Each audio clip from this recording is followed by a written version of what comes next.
ఇప్పుడే జీ5 app download చేయండి. చూడండి మీ ఫేవరెట్ టీవీ షోస్ ఎప్పుడైనా ఎక్కడైనా. మీరేం బాధపడకండి వదినా. యువరాజ్ని మన దారిలోకి తెచ్చుకునేంత వరకు మన ప్రయత్నం మాత్రం ఆపం. ఇక నుంచి ఆ పని మాది. మీరు ఇంకా దాని గురించి మర్చిపోండి. సరే, అప్పటిదాకా ఈ విషయం ఇంట్లో ఎవరికి తెలియనివద్దక్క. సరే కేదార్. వదినా, లోపలికి వెళ్దాం పదండి. ఇక్కడ ఎండగా ఉంది. అమ్మే, యువరాజ్కి ఏమై ఉండదే? ఉదయం నుంచి యాదోలా ఉండాడు. ఏమో అత్తయ్య, అడిగితే చెప్పడు, మనసులో ఉన్నది పంచుకోడు. ఒక్కోసారి అసలు నాకు యువరాజ్ గురించి ఏమీ తెలీదు అనిపిస్తుంది. తెలియడానికి ఇంకేం ఉండదమ్మే. నాకు తెలిసి ఆ కేదారు జగదాత్రి ఇంట్లో పాతుకుపోతా ఉండారు కదా, అదేమైనా మనసులో పెట్టుకుని ఉండాడేమోనని భయంగా ఉండాది.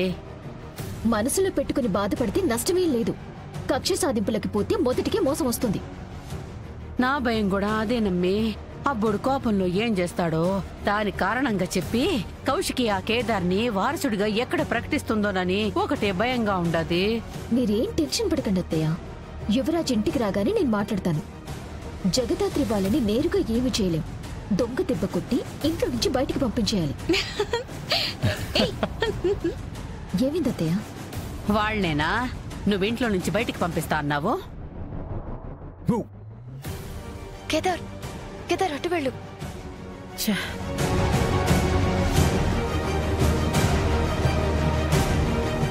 జగదాత్రి రా. నా అత్తారింట్లో నేను బిక్కు బిక్కుమని బతుకుతూ ఉంటే అది మాత్రం మొగుడితో సంతోషంగా కొలుకుతూ ఉంది. అసలు జగదాత్రిని కౌశికిని కలవనించి తప్పు చేస్తే ఇద్దరిని దగ్గరవనించి ఒకరి కోసం ఒకరు నిలబడే వరకు వచ్చేదాకా చూస్తూ ఉండి చాలా పెద్ద తప్పు చేస్తుండాము. తప్పుని ఎలా అయినా సర్దిద్దాలత్తయ్య. ఏదో ఒక మార్గం వెతుక్కోవాలి. Kedar out, out, Kedar out.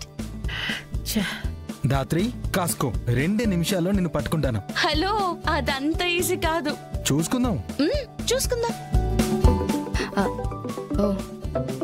మీరు ఆడుతూ ఉండండి, నేను కాల్ మాట్లాడేసి వస్తా. సరే సరే అక్క. బాయ్. నిన్ను ముట్టుకోవడమే కాదు, ఎత్తుకుని గాల్లో గిరగిరా తిప్పుతాను. రెడీగా ఉండు. All the best. Thank you.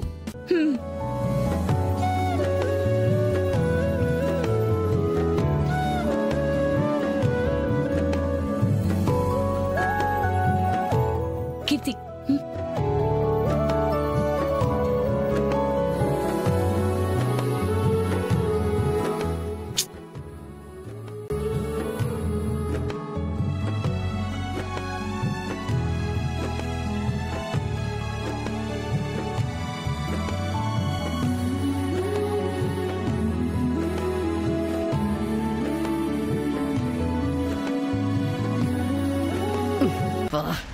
అమ్మే, ఈ దరిద్రం చూసేదానికంటే రూమ్ లో కూర్చొని నీ ముఖం నేను, నా ముఖం నువ్వు చూసుకుంటాం. పదమ్మి. ఆగదత్తయ్య. అసలైన డ్రామా ఇప్పుడు మొదలవబోతుంటే ఇప్పుడు వెళ్ళిపోతానంటారేంటి? ఏందమ్మే నువ్వు మాట్లాడేది? అటు చూడండి.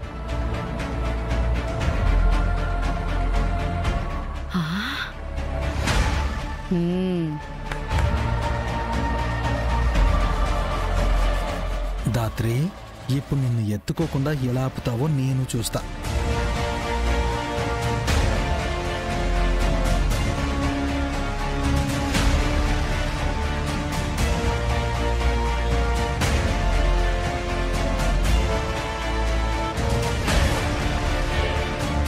హే, దొరికేశావ్. హే,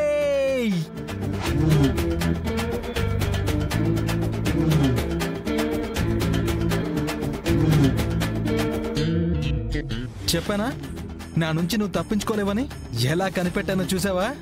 అయ్యో, కేదార్ నేను అనుకుని మేఘ నన్ను ఎత్తుకున్నాడు. ఇప్పుడు కేదార్కి అక్కడ ఉంది నేను కాదని ఎలా చెప్పాలి?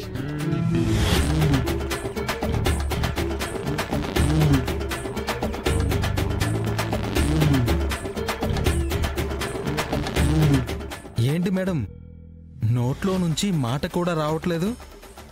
నిజంగానే రావట్లేదు కేదార్. వాయిస్ ఏంటి ఇలా ఉంది? ఎలా ఉంది? నాలానే ఉంది కదా. కళ్ళకి గంతలు తీసి చూడు, తెలుస్తుంది.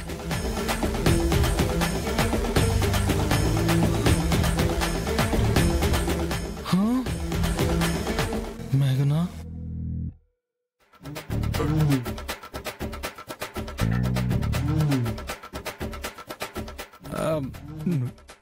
నువ్వెప్పుడొచ్చావు?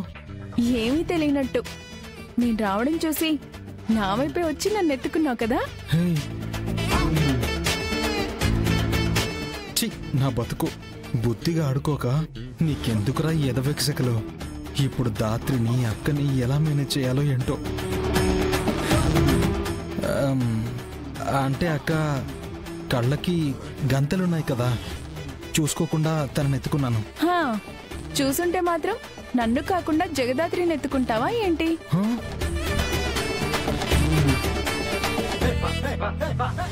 ఏంటిలా చెప్పా పెట్టకుండా వచ్చావు? నీతో మాట్లాడాలి, అందుకే వచ్చాను. సరే, ఏంటో చెప్పు. అందరిలో కాదు, ఒంటరిగా మాట్లాడాలి.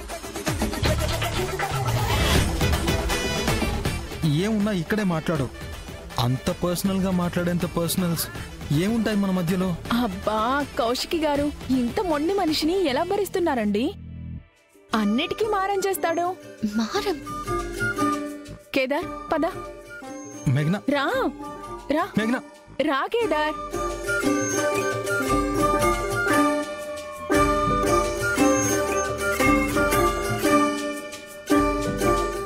అయ్యయ్యో, పాపమత్తయ్య, జగదాత్రిని చూస్తే బాధగా ఉంది. ఏందమ్మీ, నీ కండ్ల ముందే నీ మొగున్నట్ట చేయి పట్టుకొని తీసుకుపోతా ఉంటే నీకేం బాధగా లేదా? బాధపడి బయటపడితే ఉన్న ఉద్యోగం ఊడుతుంది కదత్తయ్య. శుభలగ్నంలో ఆమె నీ మొగుణ్ణి ₹1 కోటి అమ్మేస్తే ఏంది విడ్డూరం అనుకున్నానమ్మీ. ఉద్యోగం కోసం ఈ అమ్మి మొగుణ్ణి వదిలేస్తుంటే అది విడ్డూరం కాదు, వాస్తవమని అర్థమవుతుండదమ్మీ. నేను కేదార్ని వదిలేయడం ఏంటత్తయ్య గారు? అయినా ఏదో ఉద్యోగం కోసం కొన్ని రోజులు నాటకం ఆడాల్సి వస్తుంది. మేమిద్దరం భార్యాభర్తలమని త్వరలోనే మేఘనకు మేము చెప్పేస్తాం. చెప్పేసి ఇద్దరు ఉద్యోగం లేకుండా ఊరికే ఇంట్లో కూర్చుంటారా? ఎదుటి వాళ్ల బాధను చూసి నవ్వే వాళ్ళని ఏమంటారో చెప్పాల్సిన అవసరం లేదనుకుంటా. అక్క కాపురానికి కష్టం వస్తే అయ్యో అనాల్సింది పోయి ఎగతాళి చేస్తున్నాం. జగదాత్రి పద, కేదార్ దగ్గరికి వెళ్దాం.